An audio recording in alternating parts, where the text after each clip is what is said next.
Bienvenue dans cette vidéo. Dans cette partie, nous allons nous exercer sur l'utilisation pratique d'Excel. Alors, pour ce cas de figure, nous allons voir comment transcrire vos tâches quotidiennes et répétitives vers le logiciel Excel. Nous allons prendre l'exemple de votre structure en promotion sur vos différents produits ou articles. D'accord? À mon niveau, j'ai ce tableau-là comportant la liste des articles, le prix initial, le taux de remise et puis le montant de la remise et ensuite le montant réel à payer. D'accord? Ce que vous allez faire dans un premier temps, c'est que vous allez reproduire ce tableau-là à votre niveau. C'est ce qui va permettre de pouvoir reproduire ce que nous allons faire ici. Alors, lorsque vous avez votre structure qui est en promotion et que les clients viennent payer vos articles en fonction des prix, vous avez un prix, je veux dire qu'il y a un taux de remise, d'accord, qui correspond à chaque article en fonction du prix, d'accord.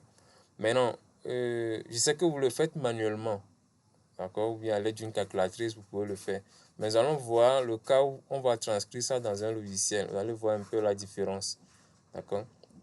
Donc, au niveau du programme, le travail à faire ici, on nous demande de calculer dans une colonne le montant de la remise. Alors, le montant de la remise, j'ai déjà inséré la colonne ici. Alors, pour ce faire, je vais sélectionner cette plaque de cellules-là.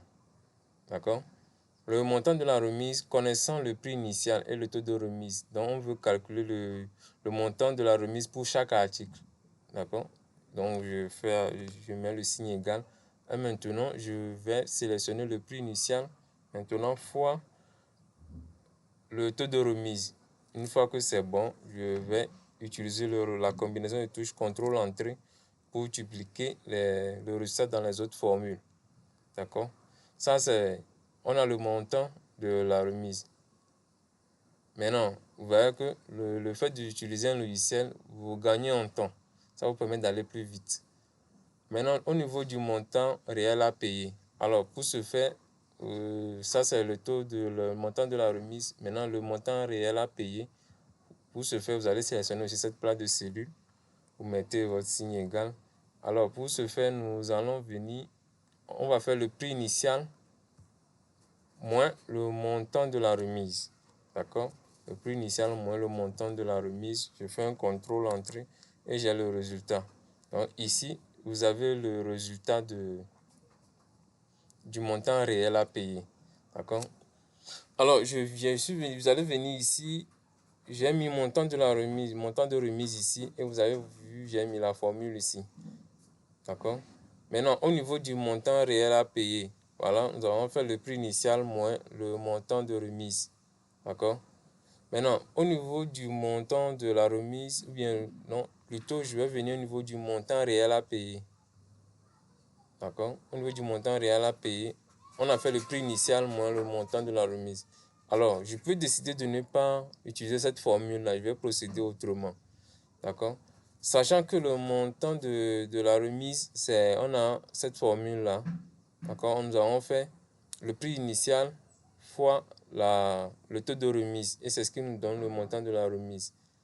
D'accord? Maintenant, pour pouvoir calculer directement le montant réel à payer, d'accord? Si par exemple, on ne va pas passer par le montant de la remise, mais on veut directement obtenir le résultat du montant réel à payer en fonction du prix initial et puis le taux de remise ici, nous allons utiliser cette formule-là. D'accord? Lorsque vous allez utiliser cette formule, lorsque vous allez développer ça, et après réduction, vous aurez cette formule. Alors, pour ce faire, je peux utiliser cette formule-là ici. D'accord? Je sélectionne ma plaque de cellules. Et maintenant, à ce niveau, on a quoi? Au niveau de B2, le B2, c'est le prix initial. D'accord? Donc, je mets ma fonction égale. Et voilà le B2. Ça, c'est au niveau du prix initial. Le prix initial fois. Maintenant, la parenthèse. 1 moins.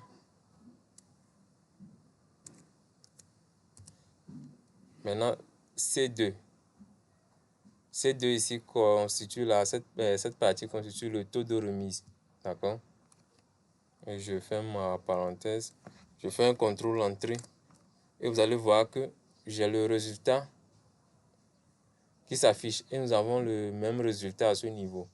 D'accord? Alors, Cette manière de faire, au lieu de passer par directement le montant de la remise, si on ne veut pas passer par là et on veut avoir le montant réel à payer, vous allez utiliser cette formule-là.